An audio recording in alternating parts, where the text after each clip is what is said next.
Kehidupan ini seperti air hujan yang basah. Lalu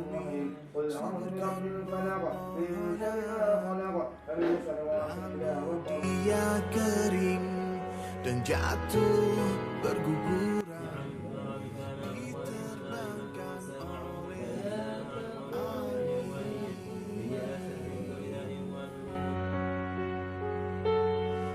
kekayaan bukanlah kemuliaan, kemiskinan bukanlah kehinaan, namun itu semua hanyalah satu ujian.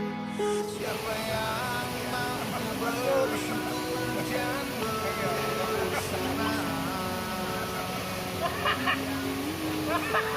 yang bersyukur,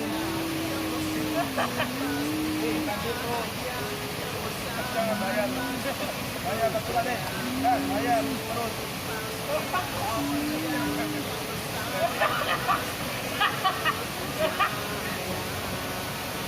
Izin, ya,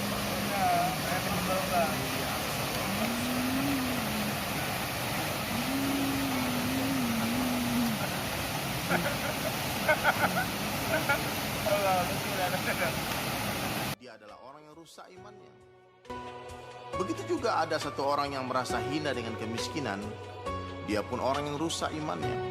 Siapa yang bertakwa dia mulia, siapa yang tidak bertakwa dia hina. kekayaan